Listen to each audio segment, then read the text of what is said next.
Hello everyone. Today I will be taking economic survey classes, and from past 2 years I have been taking economic survey classes. So economic survey becomes very important when we have to write our answers in mains. We have to use the arguments, the ideas, the statistics, the analysis.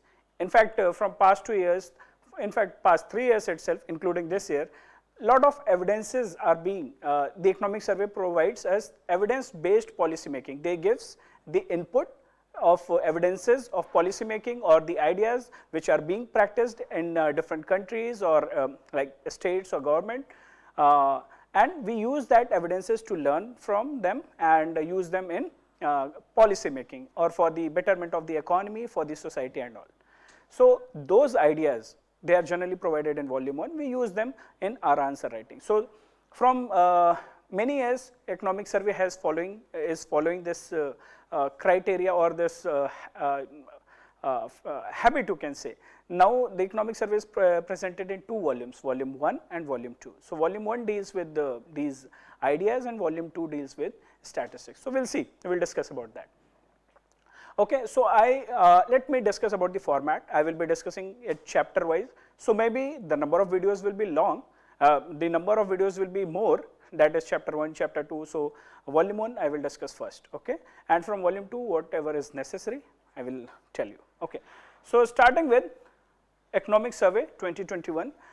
Those who don't know about me, I am Himanshu Shukla, and I will be taking these classes. So my approach for this class is RR approach. When I talk about RR approach, what does it mean? It means relevance and replication approach.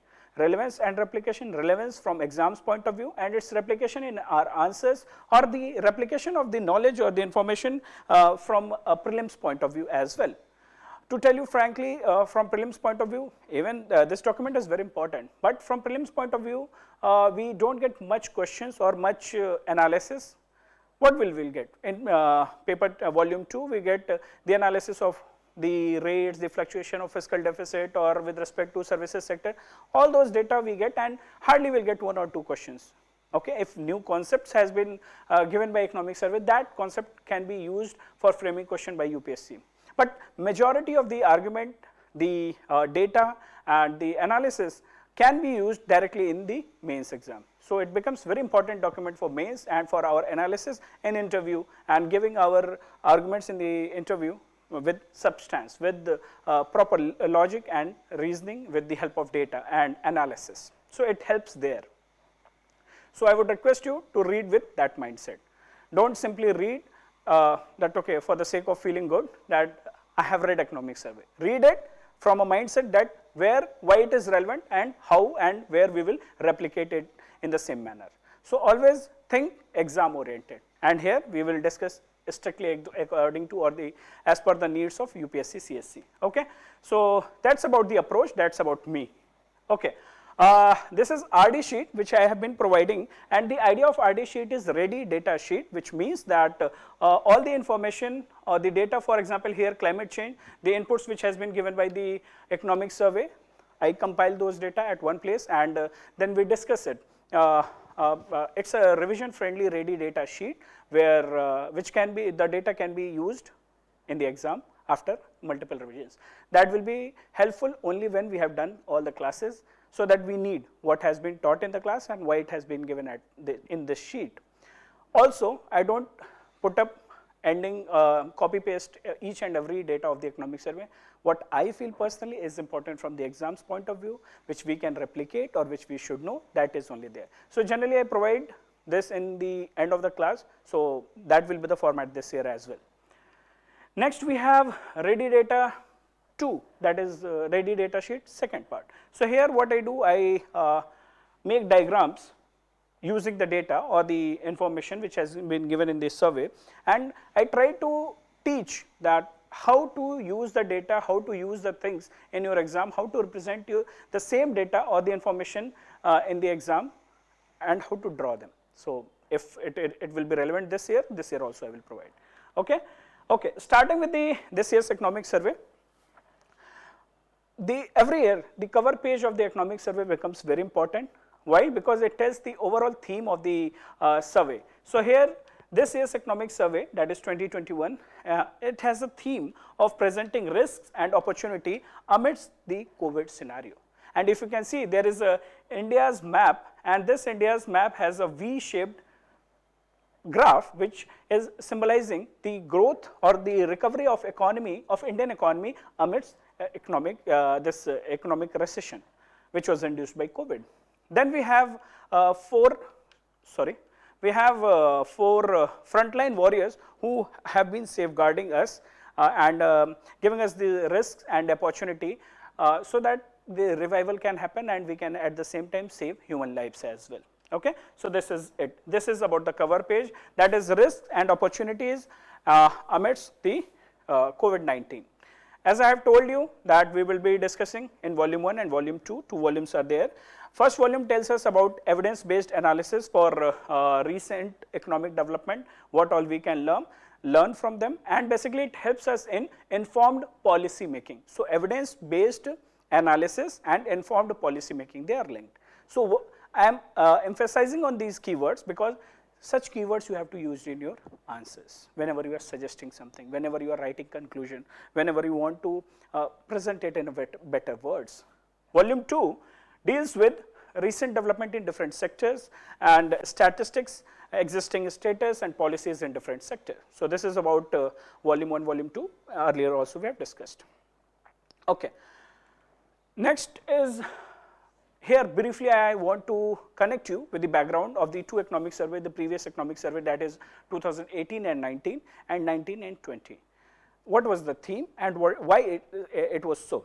So in 2018 and 19, the cover page was blue color, we will see, and the cover page of the 1920 was lavender color. So the purpose was, the theme of 18-19 was blue sky thinking approach, thinking new ideas for the economic development, and lavender color of the cover page, lavender color, the theme was that wealth generation in the economy. Why so? So we'll see why so.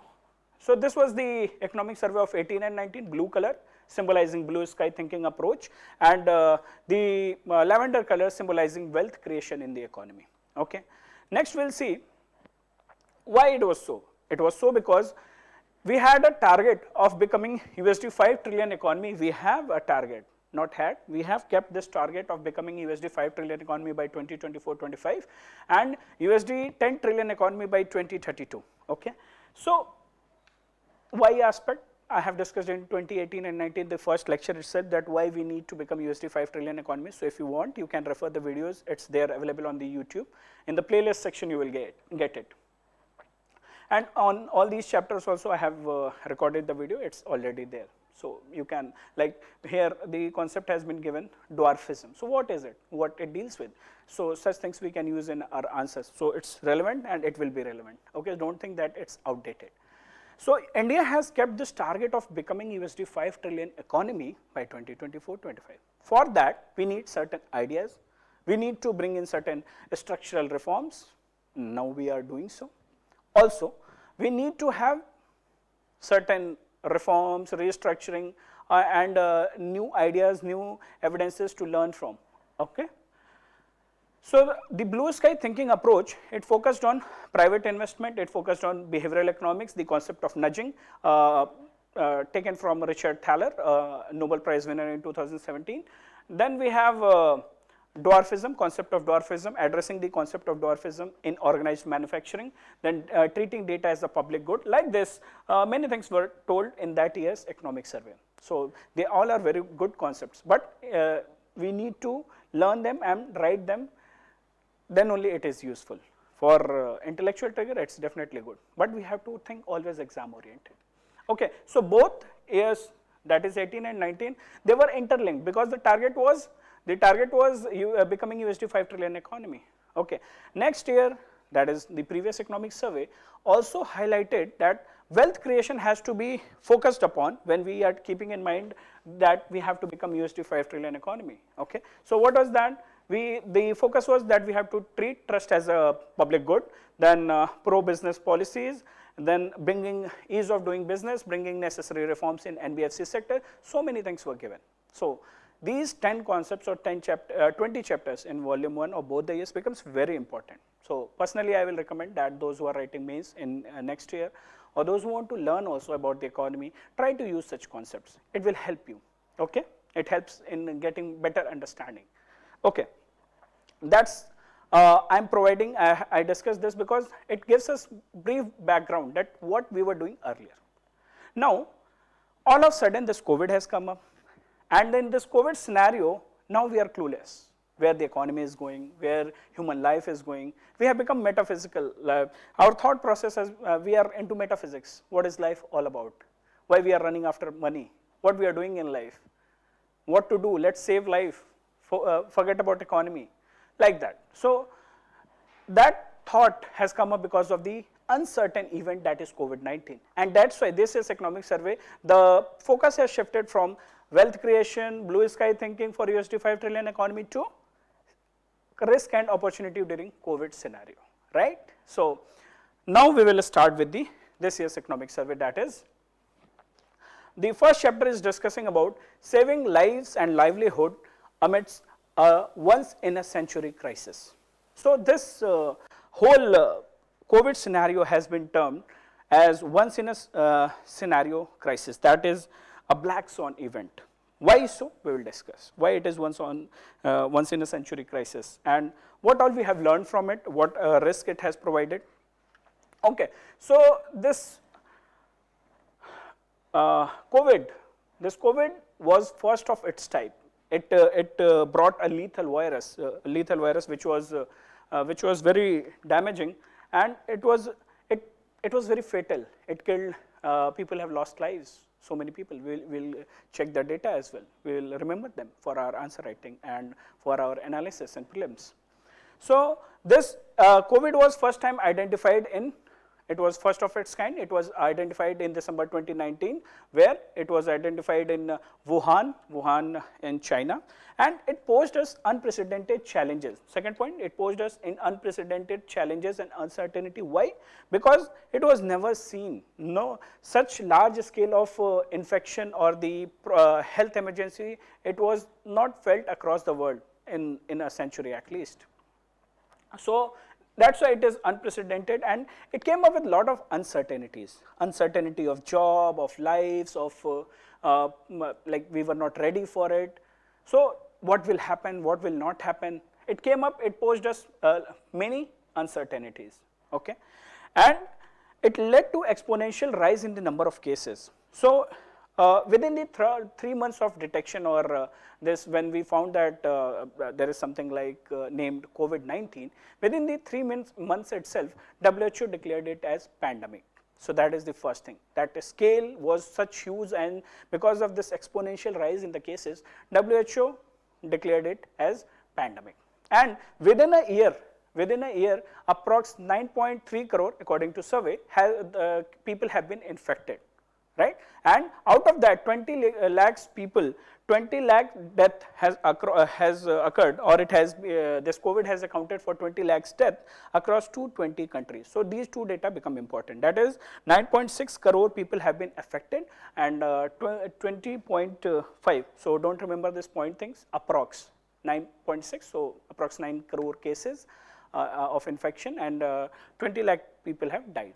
Okay. Third data which we will remember, or which we should remember, is the growth rate. Earlier, when this COVID came up, the growth rate was 5 to 6%, but now it has declined. So the growth rate is 3.3% per day. Earlier it was 5 to 6% per day. Okay. So this is exponential rise. We have seen three data. One data is with respect to number of infection within a year, number of deaths, and growth rate earlier and now it has declined. So whenever you want to show, you can use a graph showing that, okay, this was earlier, and within a year now we have declined 5 to 6% to 3%, like that. You have to be creative. Okay, this is growth rate.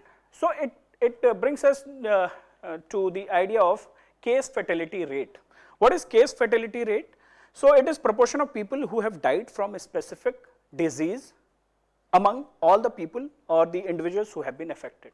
So this case fatality rate, that is CFR, when we see with respect to COVID-19, the CFR, the global case fatality rate was 2.2% as of 15 January 2020. So back in January this year itself, the case fatality rate was 2.2%, and earlier it was, this case fatality rate was much higher. It was 5 to 6%. Sorry, in the previous data I told that the global the growth rate was 5 to 6%. That is, so I'm sorry, I will correct myself. That is, case fatality rate was 5 to 6%. Now it is 2.2%. The growth rate was 3.3% per day of the average growth rate of people of infection.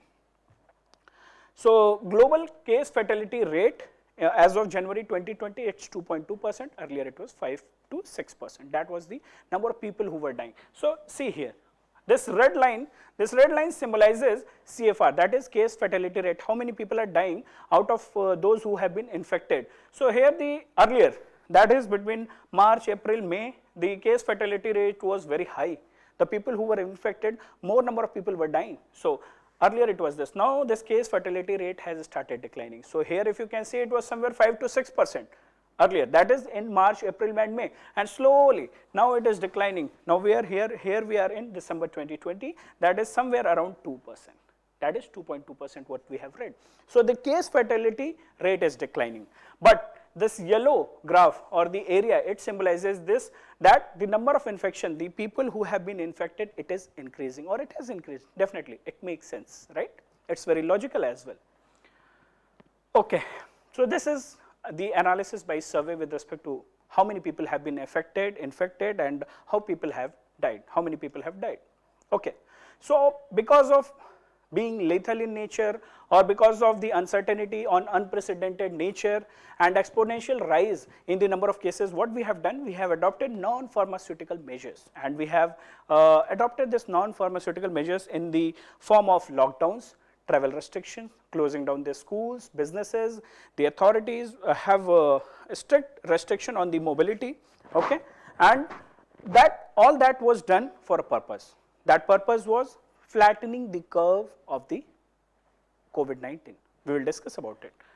So ultimately, because of this COVID, the nature, we have taken certain steps, but overall what it has led to? It has triggered a global recession. When we talk about global recession, simply we cannot mention this word without substantiating it with the data. So World Bank has estimated that the world economy will contract in 2020 by 4.3%, and IMF told that it will contract by 3.5%. Okay, so we have seen the data of CFR, we have seen the data of COVID infections related, and then we know the data with respect to what is the projection by World Bank and the IMF with respect to the growth.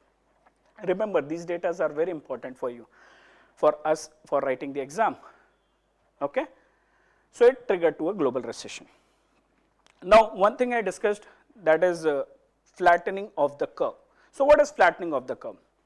Let's try to understand that. What happens whenever, let's say COVID came in March, April, we have seen suddenly the CFR has increased and deaths were high. CFR was almost 5 to 6% in March, April, May. Now slowly it has declined. So because of this exponential rise in the number of deaths, the curve will be something like this. There will be exponential rise in the number of deaths, so the curve will be very steep, there will be exponential growth. But what is happening?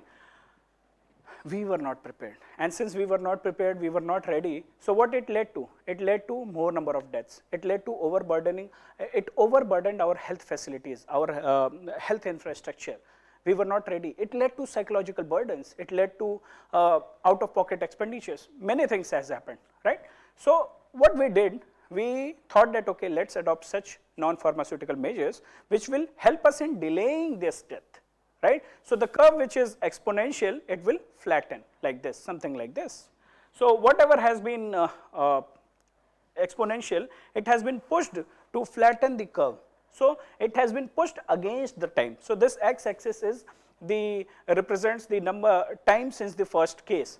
So we have pushed the peak, we have pushed the number of infection, we have pushed the, we have lowered the peak of which lowers the mortality, avoiding the overload on the health system. So we have done this, so that in the meantime we will augment our health infrastructure. We will develop or we will find out some solution through R&D like vaccines.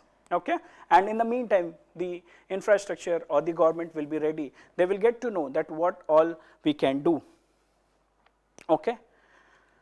Okay, so the flattening spreads the pandemic over time, and the shape and size varies the rapidity which infection spreads. So this is, it refers to people who will contract the disease. So all this is the concept which we should know. In fact, it can be asked in prelims. What is this flattening of the curve which economic survey has referred to? What does it mean? What CFR means to you, like this. Okay. Next, flattening of curve we have discussed. Okay, why this infection was so disastrous or lethal?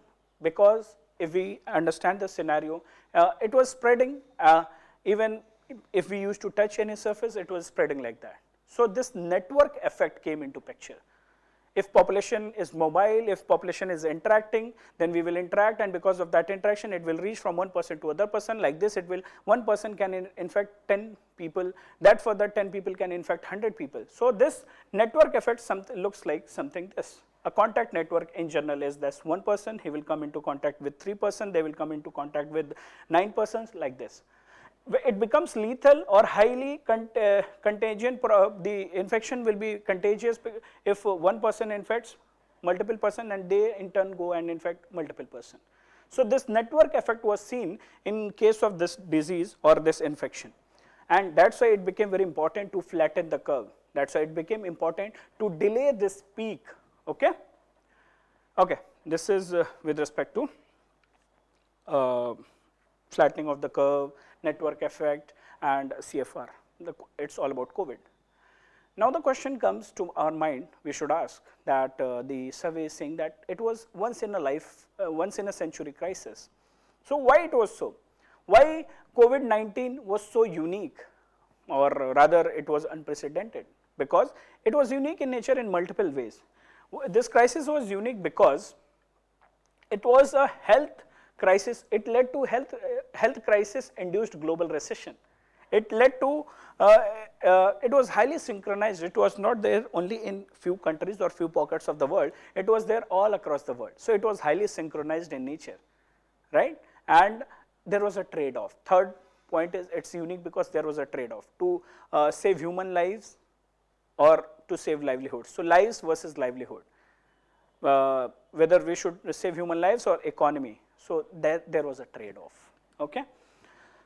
So this health crisis induced global recession, when we talk about, then what does it mean? Earlier that we have a Great Depression in 1928, 29, 1930s. 1930s. So this Great Depression was a kind of financial crisis. Then in 2009 we had a global financial crisis. They were financial, economy related recessions, financially induced recessions. Then we had oil crises in 78, 76. We had 75 and 82. We had oil inflation. This oil prices fluctuations were there. Then we faced wars in 1914, 1925. That is First World War, Second World War. There were recessions because of that. This became very unique because it was health crisis induced, and it was unprecedented because approximately 90% of the countries were affected. They faced this global decline in the per capita income or the GDP contraction. Because of that, it was highly synchronized. In this globalized world, when we know that we are assembling one thing in China, we are the market is somewhere in Europe, and we all are all, when all I mean the whole world is highly synchronized. We are in this era of globalization, we are together. So one thing happens in India, it will affect multiple places. One thing happens in USA, even for that matter, a policy change, it affects the whole world, right? So that way we are highly synchronized. And this this crisis led to, since 1870, even like 90% of economies were forced, there was a forced decline in national per capita income. Okay, so because of that, it was unique. Highly synchronized. Trade-off. Why there is a trade-off? Because there was a trade-off. We had to choose health human life versus economy and livelihood. So what to choose? What to, there was a dilemma, like what government should do. Okay, and because of this dilemma at different government, with different governments or in different countries, the response was delayed. Maybe some countries have responded early. They have went for a strict lockdown, early lockdown, like India. When there were hardly 500 cases, we went for a stringent lockdown. But in USA, we didn't do, they didn't do so. Okay, so that way the response also varied. There was a change in response also as well because of this. So, however, this trade-off was beneficial in the short run because it led to saving human lives. So, the principle which guided this Indian government policies, they were humane, based on the human life, human principles. And very interestingly, economic survey has told that they have taken this learning from Mahabharata. In Mahabharata, there is a say, saving a human life which is in jeopardy is the origin of dharma. So, economic survey is saying the government's action was guided by this quote or by this principle, that saving human principle which advocates saving lives. And if we save life, that is good, and in short term, maybe there will be economic loss, but that human capital will be saved to produce more GDP or for better national per capita income. So, they were guided by this. Our Indian government took this as a motivation.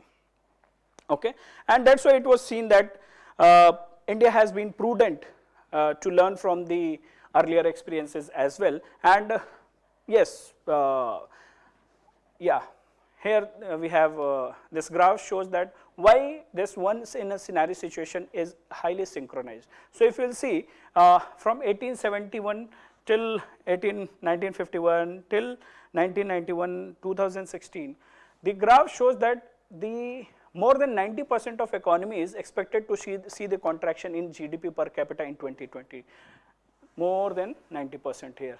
This has been not seen earlier, though it has reached to 85% in 1930s, that is a Great Depression, but nothing like COVID time. Okay.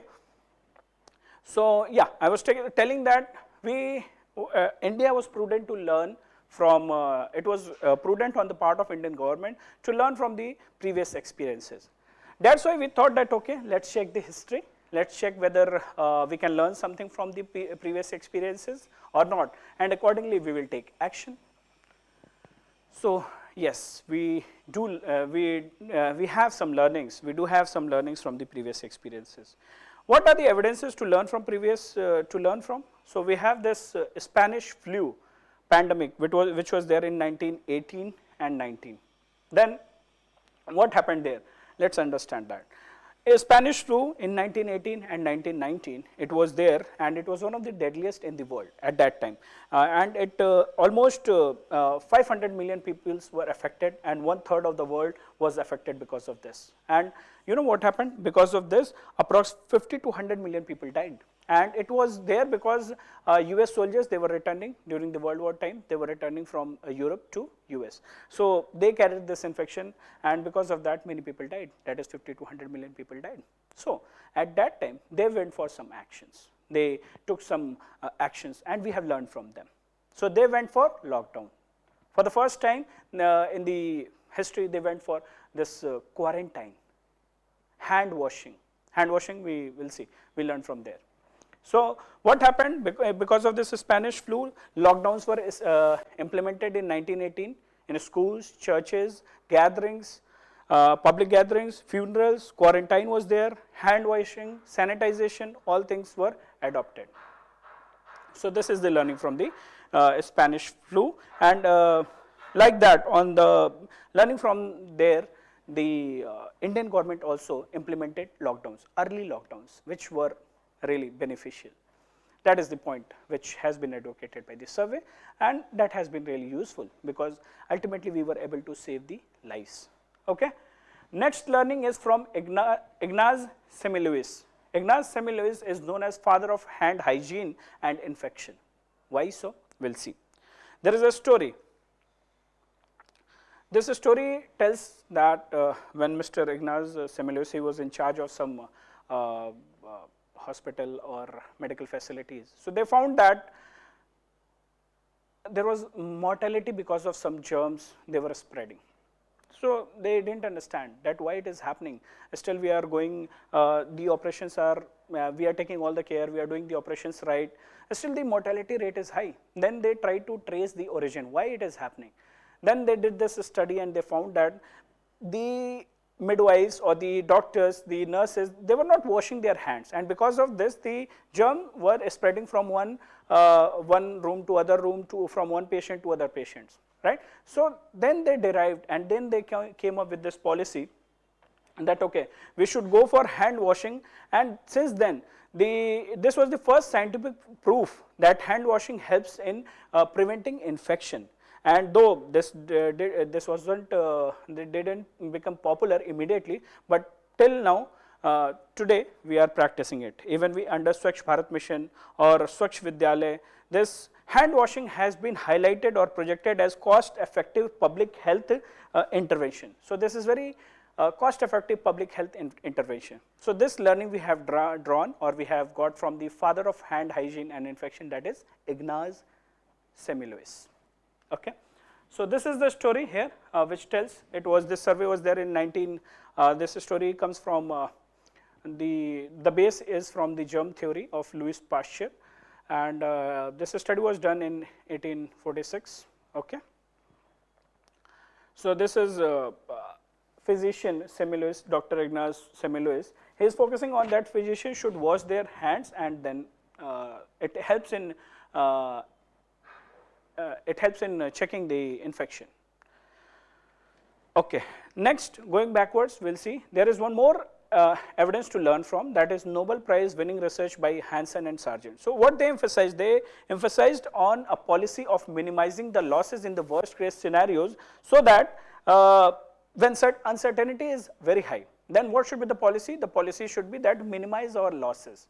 In the economy we do so, that when uncertainty is high, we hedge that okay, when the market will be good, we will sell the products. Okay. So I hope I'm making sense, and it's are you guys understanding or not? So let me know your responses. Okay. So these three learnings were there, based on which we took some actions. The world has taken actions, the Indian government has taken action. So this is it. So summarizing those learnings, if we talk about these events from Spanish flu, Ignaz Semmelweis, and Nobel Prize winning research by Hansen and Sargent.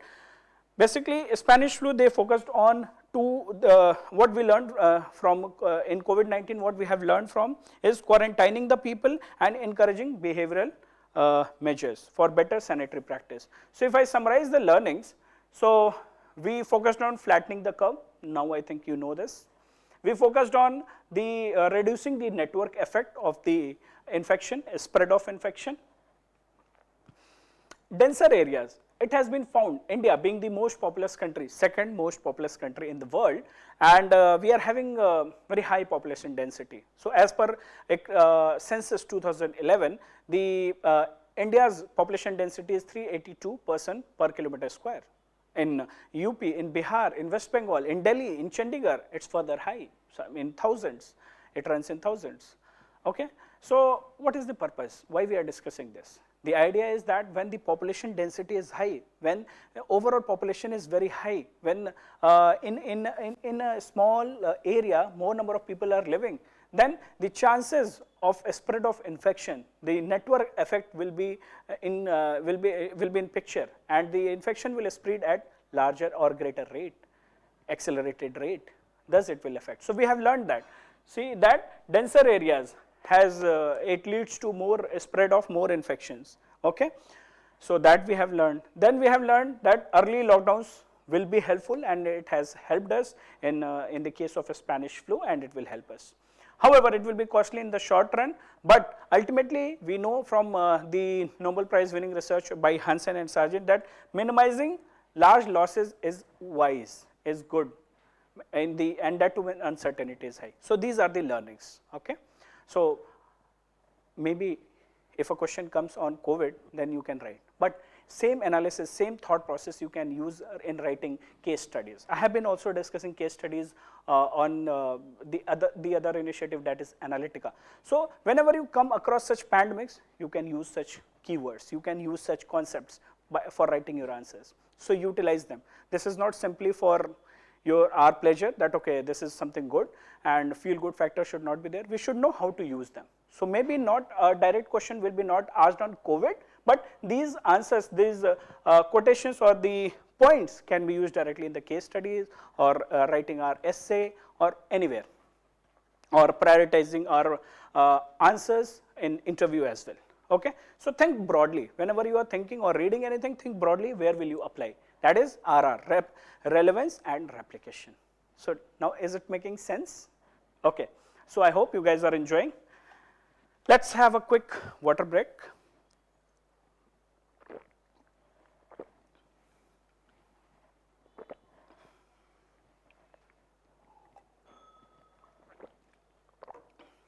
Okay. Next, okay, we have learned, now we have evidences to learn from. Now we know that what was the scenario, why COVID was unique and unprecedented, and what was this COVID and what it led to. We know all these things. Now we should also know that what was India's action in this black swan event, that is once in a century crisis. What was India's action? So India focused on the philosophy of jaan hai to jahan hai, means if there is life, health is wealth. Agar zinda rahenge to bahut kuch karenge. So jaan hai to jahan hai. The focus was on breaking the chain of the spread, that is cutting down the network effect or reducing the impact of the network effect, or cutting down the network itself so that we break the chain of the spread. So that was the focus. And for breaking the chain of the spread, we also went for not only lockdown, strict lockdown, stringent lockdown, for 40 days, we also went for hand washing. We also went for gloves, masks and other such non-pharmaceutical interventions. And the focus, as I told, that the learning was there from Mahabharata, that saving a life that is in jeopardy is the origin of dharma. So that these words have been taken from Mahabharata. So that was India's action. Okay. Thus, we went for a stringent lockdown. We went for a stringent lockdown for what purpose? So that in the meantime, this stringent lockdown will help us in resolving this dilemma and coming up with we went for 40 days stringent lockdown so that we can scale up our medical and paramilitary medical infrastructure. We can do the active surveillance and in the meantime to expand the testing and tracing it, isolation of the cases. So what stringent lockdown helped in 5 T's. So when we talk about 5 T's, what does it mean? Testing, so that we can improve on testing of the number of cases or the number of people who have been infected. Then tracing their origin. Let's say if we have tested, if I am a person who have been infected, then let's trace the origin. Okay. Then after tracking, track the source, track the origin, then tracking and tracing. Let's say we have identified that person, isolate him or her, quarantine, treat them. And after treating, using the technology, we have to keep them in loop. That is, we have Arogya Setu. We have technology to track the movement of the people, to see whether people have been cured or not, whether they have become COVID positive or negative. So technology was also roped in for all such process. Okay. Okay. Now, if we analyze whatever India's action were it like bottom-up approach or top-down approach or one size fits one size fits all, that approach, or it was unique or tailored as per the needs of India's vulnerability. So if we talk about India's vulnerability, we have already discussed, it is the second most populous country, population density is very high, and because of population density, large number of population, we have more number of vulnerable population in old age category. We have senior citizens, as per recording 2011 census, we have approx 8% of people who are in old age. It is expected by the UN projections that it will reach to 20% by 2050. We are in 2030. So the number is very high, approximately 10 to 11%. Okay. So that is one of the vulnerability, and most important vulnerability is that reality of India is that we have overburdened health infrastructure. So overburdened health infrastructure, vulnerable population, be it child or the old age population we have discussed, then population density, huge population density. We will take the support of census, be it national population density, the population density of Delhi, West Bengal, we can use that. Then a large number of population. We are the second most populous country in the world. Keeping in mind these vulnerability or the problems, India's vulnerability, the responses were tailored as per the needs of the country. Okay, and that's why we have taken these action. Okay, now comes, was India successful? So let's see whether we were successful or not. Okay, so whether we were successful or not, we have a data. The data tells that when there was onset of COVID-19, then at that time we were having 100 COVID-19 tests were done per day at only one lab. Okay, so at only one lab, what here? Okay, I think that graph is not here. So earlier at the onset, we were testing only 100 people, 100 infected people, or 100 tests were done in only one lab per day. But after 1 year, or by this time, what has happened? Now we have, within 1 year, we can test, or we are testing 10 lakh people per day, and that too, now we have 2035 laboratories to test. So just see the comparison. Always remember to write the comparative data when we have to analyze the things in the answers as well. So what is the comparative data here? On the onset, in a day, we had only one laboratory to test, and in a day we were testing 100 cases only. But after 1 year, now we have 2035 laboratories, we are testing 10 lakh people per day. So that is the difference we have done, and this flattening of curve, this lockdown has helped us in buying this time out to develop our infrastructure, to develop our health infrastructure. So non-pharmaceutical measures, that is lockdown, sanitization, quarantine, they helped us in developing or improving our health infrastructure in terms of number of laboratories, in terms of testing people, tracking people, technology, and now we are standing in March and we have already developed vaccines. So that is the purpose, that was the purpose of flattening the curve. That was the purpose of taking non-pharmaceutical measures. That was the purpose of learning from the history, learning from the evidences. So we have discussed 3 evidences. Okay. So yes, India was successful, and India was successful in flattening the curve. We pushed the peak of the curve to September, right? And India managed to save millions of lives, and we have, if we compare, then it is the only country other than Argentina that has not experienced the second wave. Now other countries are experiencing the second wave, but we have not experienced, we are not experiencing, or for that matter nowadays the news is coming that India might experience, or India is experiencing second wave. Survey was launched in February or prepared in January, so at that time there was no second wave. Okay, so even if now it is there, cases are very less. Okay, so yes, we were successful, and we were successful to the extent that recovery rate has improved to 96%. So use this analysis. Were we successful? 96% of recovery rate, 2035 test laboratories, capacity of testing 10 lakh people in a day, that is our success. We have peaked the, whatever peak time we would have faced or we would have experienced in March or April, now we have pushed it to experience it in, we experienced peak in September 2020. We also we have also experienced that we are the only country other than Argentina to push or not to experience second wave. So these are the success which you should argument or you should give. Okay. Now comes, was lockdown effective? Yes, lockdown was effective, and we have 2 things, 2 indexes to measure upon. So we have Ox CGRT, that is Oxford COVID-19 Government Response Tracker. Oxford COVID-19 government response tracker. Then we have stringency index. So this stringency index is there for measuring the stringency of measures which we have taken at the state levels within India. Okay, fine. So this OXCGRT, that is Oxford COVID-19 government response tracker, we were, let's say, there are two extremes, one is 0, one is 100. We went for stringent lockdown. So for a stringent lockdown, marks awarded, points awarded is 100. For no lockdown, 0. In between, we know. Based on the lockdown, based on the stringency, we will map them. Now we will have a cross-country analysis of India versus US. And this data you should know, and this you should write.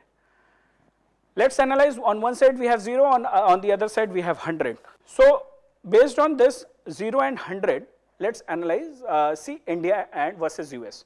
So India, when in starting we experienced, or when we went for lockdown, initially we had only 500 cases when we thought that let's go for lockdown. So when we had 500 cases, then we decided that we will go for 40 days strict lockdown. That's why OXCGRT awarded or ranked us, or they have given 100 points for that. But in USA, what has happened? In USA, when they decided that, okay, let's go for lockdown, at that time they were having 1 lakh cases, okay? And the points which were given to them, USA, they were given 72 points because they didn't go for that stringent lockdown, or the number of period was not that intense, okay? And when we analyze it after 100 days, and then there we have unique data. What we have a data that when the lockdown was decided that okay, let's go for lockdown, in India we had 500 cases, and in USA we had 1 lakh cases, and a score was given 172 by Oxford. This what we have seen after lockdown in India, we are on a declining trend. Post lockdown, even though mobility has increased, schools have been opened, businesses has been allowed, the trend of fatality or the deaths or the infection, it is declining, but in USA it has further increased after the lockdown. Now USA is experiencing 2 lakh new cases. So this is in context what when this survey was written. Okay. Then we have stringency index for states. So it was with respect to the lockdown style by different states. So survey has done this analysis: Kerala versus other states, Maharashtra versus UP. UP went for a strict lockdown, but Maharashtra, they have seen a more number of cases, more number of fatalities, more number of infections. So this analysis, but I don't think that is required. So simply you can say on the stringency index, overall we are doing good, and we were able to overall it helped us in declining trend. And the states, they went for different behaviors or different lockdown phases, or different zones were divided, and on that basis they went for lockdown. But ultimately overall with respect to all the states, the analysis says that the stringency of the lockdown in the even though there were variations, it has helped us in the on the path of V-shaped economic growth for India overall. So that is the analysis of was the lockdown effective or not. So here we have few graphs which we will see that how India has been doing. So this graph, it tells the variation in stringency of lockdowns in top 5 countries. So this yellow region is for India. So if you can see, in March we went for 100, the score was 100. We went for a strict lockdown. So we were given 100 marks. Now this area has been varying. After 40 days we have relaxed the lockdown, and in December 18 we have further reduced it. So this is with respect to variation in stringency. If you will analyze, the red color is of China, we were comparing with USA. So this blue. So this is this blue is USA. So the stringency was less than India. So here they were given somewhere a score of 72. So just remember that comparison, and this graph is to show the comparison. India was given 100 marks or 100 points, but USA were given the 72 points. So the stringency was not much in USA, but more in India. So this is for your analysis. Okay, now let's see what all it has helped us in.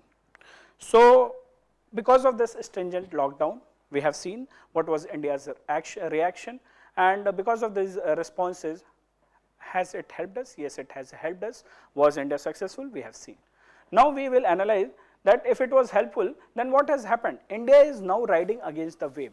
Why? When we talk about India riding against the wave, what does it mean? It means that number of days to add additional 10 lakh cases has initially, when first case was detected, and when we reached to this 10 lakh cases, when they were detected or 10 lakh people were infected, we took 168 days, right? Then further it reduced, and we started the 10 lakh case become 20 lakh case in 11 days or 22 days. Next 10 lakh it took hardly 11 days. So we have a graph here, we'll see.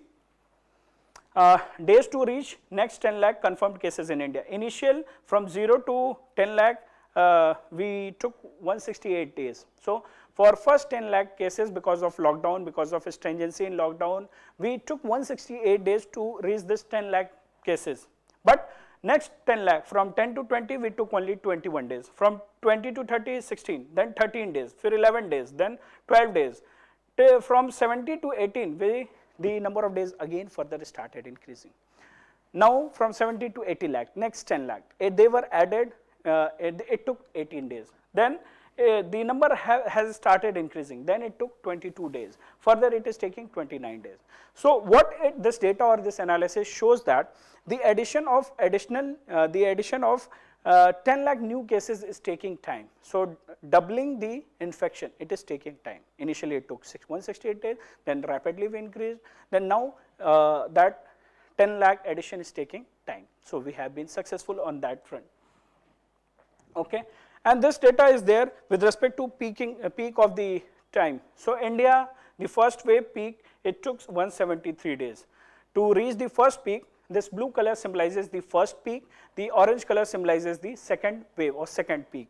So in the case of India, we have seen that first peak we have experienced in September 2020, and we have not seen the second wave, at least till the time this survey was planned. But in case of other countries, what we are seeing, US, we are comparing US, so let's compare with US only. The first wave was in 137 days, and the second wave was there in 45 days itself. Let's compare, do we have China? No, we don't have China.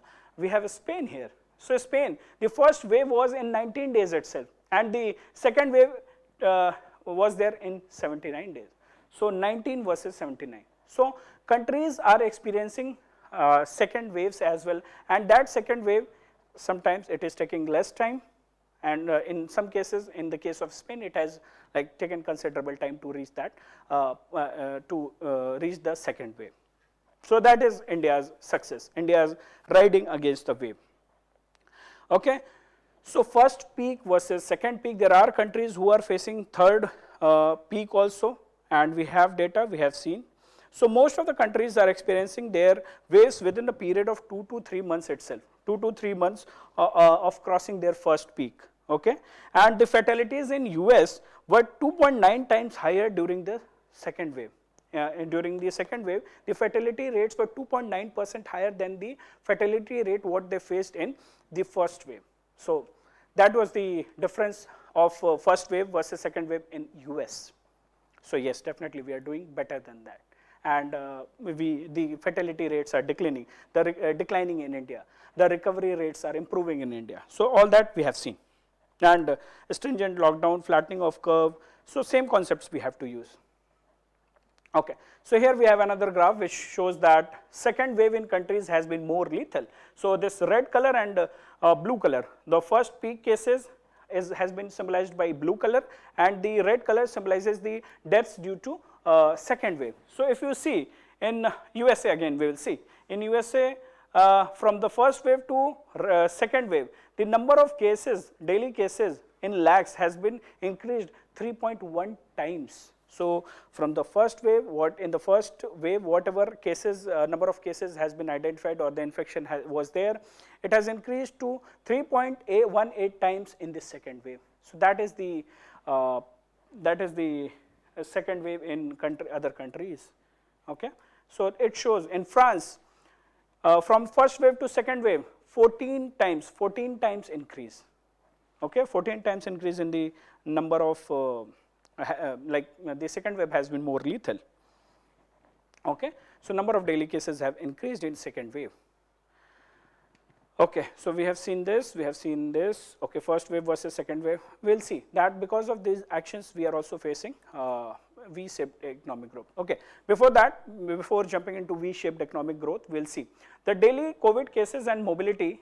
What is the aspect, what is the analysis? So this red thing is highlighting retail mobility, the mobility in India, and the blue thing is highlighting, the blue line is highlighting daily new cases. So if you analyze it closely, then you will find that retail mobility, earlier it was there in negative, and slowly we are improving, and the number of thousands number of population which is mobile, it is approx 80,000 people are mobile. So percentage has changed from here to here.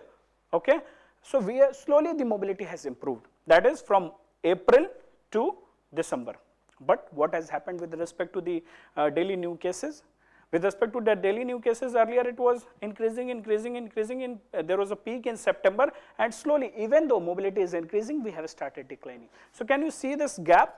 This gap between the red line and blue line, what it symbolizes? It symbolizes that even though mobility is increasing in India, but the number of cases is declining in India. So this is economic survey. So if survey is saying that, use this analysis.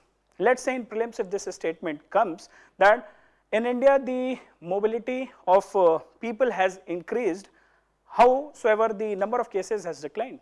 So don't you use your general knowledge, yes, cases are increasing and how it can be there, people are moving, people are interacting, how the number of cases can reduce. No, but economic survey is saying, this analysis tells that even though mobility is rising or retail mobility has increased, but the number of cases has declined. So this gap is there. Okay. Recovery rate versus fatality rate we will see. Again, there is a huge gap, inverse relation. So red line is highlighting the fatality rate, danger, sign of danger, blue sign of hope, blue is sky, blue thinking approach. So what it shows, this recovery rate and fatality rate, there is a gap. There is a gap of now fatality rate is at 1.5% and recovery rate is at somewhere 4%. Recovery rate versus, so this gap is symbolizing that we are doing good, India is doing good. This gap symbolizes that we are doing good. So even though mobility is increasing, number of COVID cases, the infection is reducing, the fatality rate versus mortality rate, recovery rate is good. Now we have a recovery rate of 4.4% here, okay, this is 96%, and fatality rate is hardly 1.5%. So this is 0, 96% we have discussed earlier as well. So 96% of recovery rate, fatality rate is hardly 1.5%. So this is with respect to whether India is doing good or not. So we are doing good. And because of this good, because of these actions, because of this stringent lockdown, flattening of the curve, cutting down on the network effect, and because of this whatever steps we have taken, we were able to delay it, and it has helped us in what? V-shaped economic growth. So let's see that. This V-shaped economic recovery is happening, yes, it is happening, and evidences from the Spanish flu or what this Hansen and Sargent's learning, we have seen that in the short run, the things will be fatal and there will be dilemma, there will be losses, but in long term it benefits, it gives us benefit. So whatever we have done at that time, lockdown and other things, stringency measures we have taken, because of that now we are reaping the lockdown dividend. Now we are slowly improving our economy. In the recently, I think 10-15 days back, report has come of the last quarter IAP index, and it shows that now we are slowly, slowly we are improving, though the percentage of growth is 0.2 or 0.3 like this, but still it symbolizes that we are doing good and it's happening. Okay, so what happened initially because of this COVID, there were demand shocks. There were no labors in the market, household income was not there, people lost their jobs, there were no savings, and because of these problems, people went for precautionary savings. People started saving their money for the in the context of this uncertainty. We thought that okay, let's save now, and we don't know what will happen in the future. Let's save now, and we'll see how to use our money. So shortage of labor, no employment generation, no income, loss of jobs, firing. We know the stories. There were many stories in the newspaper that okay, this company has hired so many people, so such number of people and all. Okay. Now, because of that, we went for precautionary saving. There was no demand in the market. When there is no demand, do you think that and there is no labor for production as well. So there were demand shocks. At the same time, there were supply shocks. Supply problems, supply chain problems, because the factories, they were not having people to produce, they were not having demand. That's why they started doing this firing, they started removing people. So because of this demand shock and supply shock, what happened? There was economic recession, okay, and there were we went for all these things. So supply side also we faced this problem. So what happened? Initially there was lockdown. Because of lockdown, what happened? There was problem, and this problem led to the there was decline in the growth of economy. Slowly, gradually, over a period of time, we have started seeing the recovery. Okay, so this is with respect to the demand shock and supply shock, and V-shaped economic recovery is happening, and that is lockdown dividend. Now comes why this has happened, what all we have done. So government has taken certain measures. Government has taken measures to improve the supply side, to improve the demand shock, or to improve on the demand and supply side. And that's why further the economic survey is also discussing why why it becomes very important for a government to play a role during this pandemic scenario, or during such financial crisis or such crises. It becomes very important for the government to invest or to supply money in the market. So for that, India was the only country which went for structural reforms. When we talk about structural reforms, what does it mean? It means certain reforms which were due, farmers reform, right? Certain reforms in MSME sector, certain reforms in the labor code, labor reforms. So these reforms, such reforms are known as structural reforms, and they were due since long. So government has taken a lot of steps in that direction. So that has helped. For example, the structural reforms were taken through Atmanirbhar Bharat package, and we have done this reform was taken in agriculture sector. Acts were brought in: Produce Trade and Commerce Act 2020, Farmers Agreement of Price Assurance and Farm Service Act, Essential Commodities Act 2020. They were reformed, they were brought in. Then like that, under MSME, new definitions were given. Under labor reforms, we enacted 4 labor codes: wage code, industrial relation code, code on occupational safety, health and working condition code, one labor return, one license, one registration. Such steps were taken. In the field of BPO, we have taken reforms. In the field of power, tariff policy reforms were taken.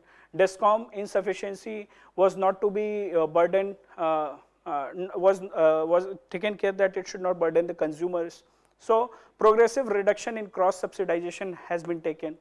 Privatization of distribution has been taken. So like that, n number of reforms has been taken. PSUs, mineral sector, space area, industries. In a space also we have went for providing level playing field to provide private companies to launch their satellites, space-based services. Geospatial data has been provided on remote sensing to technology entrepreneurs, so that they can utilize that data and they can come up with a solution or some reforms or some ideas. So like that, these structural reforms were taken care. So here, initially it was seen, this graph I have kept to highlight that initially during the month of February and March, this was the previous graph, okay, that is 2019. This green graph is with respect to 2020, and initially in January 3,000 rupees were there in the accounts of the account holders of Pradhan Mantri Jan Dhan Yojana. But By March, we saw that there was an increase of 400 rupees. That is from 3,000 to 3,400. This plus 400 rupees were precautionary savings. This graph was to prove that or to support that. Okay, structural reforms we have seen, we have discussed, and we have improved the productive capacity. We have taken these steps to deregulate and liberalize different sectors. So these steps were taken for ease of doing business. We have taken care for strengthening the productive capacity. We have taken care. Whatever reforms were required in Companies Act, that we have taken.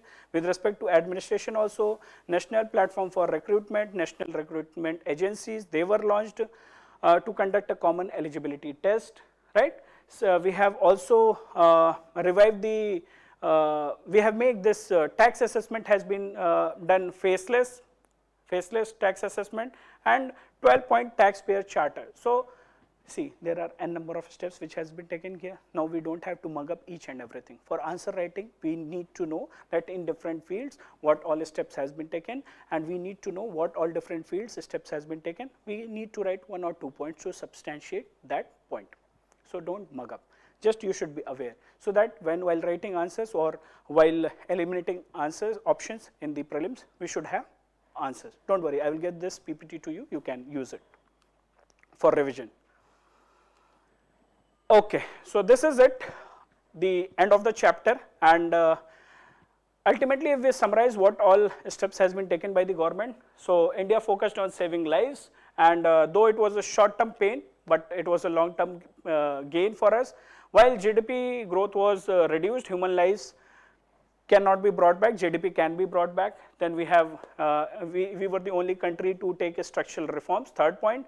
Then we calibrated the demand side and supply side, and we pushed the accelerators and we slowly removed the brakes. So that steps were taken, and it has helped in V-shaped economic recovery in such a manner that we have also avoided second wave of corona and all this, and ultimately mega vaccination drive is there in picture, and now we are in vaccination phase. Okay, so this is it from this chapter. So we have learned for our learnings why India was successful, what have we have learned, what evidences we have taken. So this is it.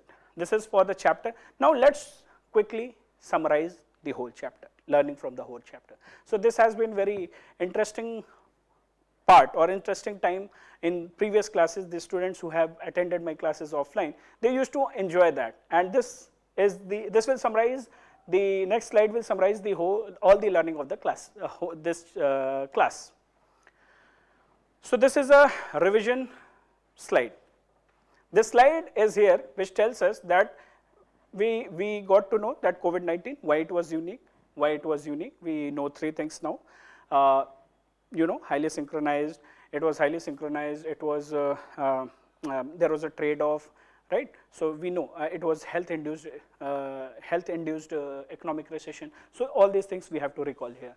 This COVID-19, first in Wuhan, number of cases, case fatality rate, all these things we will recall here. And because of this, we went back to the history, and we have certain evidences to learn from. That is Spanish flu, Ignaz Semmelweis, and Hansen and Sargent.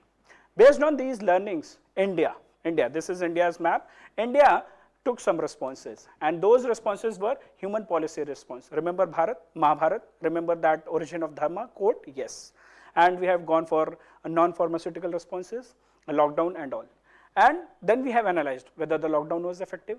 5 T's, try to recall the comparative data, try to recall 100 cases per day, 1 laboratory, 2 versus 2035 laboratory, 10 lakh cases in a day, remember? So was it lockdown effective? Now we have our points to analyze that. Because of these responses, this is wave, symbolizing that India is riding against the wave. Second wave, comparative data from US and India. No, now we have data to analyze that, okay, to support our argument. Okay, and because of this riding against, India riding against the wave, now we have V-shaped economic growth. So this V-shaped economic growth, now we know that how we managed our demand side problems, supply side problems, what reforms, structural reforms has been taken, and accordingly, now we are seeing the revival in the economy. So this whole slide summarizes the learnings from this chapter. So I hope you all enjoyed this. Okay. Next interesting part of the class, which has been there from the years I have been taking the class, is that don't only learn, I will give you questions for practice. Try to apply them. Okay. So here is a trigger question for all of us. This is a mains question which you must practice. Now you know this chapter in and out very well. Here is a practice question for you. Those who are following it online, I want all of you to write it. I want that you should practice it. You can go for a peer review. You can do this self-analysis. Do that, but practice it. So the question is that COVID-19 was a unique and unprecedented in many ways, full stop. Analyze how did India managed to fight against COVID. Okay, fine. So what I am asking, now we have two parts. COVID-19 was unique and unprecedented in many ways. So you have to write why it was unique. Now we have our answers. We have 3 points. We have arguments to support that. We have data to support that. Analyze how did India manage. Pharmaceutical options, non-pharmaceutical measures. How did India manage that? Its impact on the economy. What steps India has taken? Okay, I have told you the answers as well. Now, don't think that, okay, sir has given the, already given the structure. Believe me, when you will come, go and write, then you won't be able to recall all these things. That's why I am emphasizing that you should write. Okay, I will provide the practice question for prelims. So, mains question I have given, do write it. Prelims question I will give, practice it. Material will be provided to you, PPT will be provided to you. Enjoy the learning and keep watching the videos. Thank you, take care, bye-bye.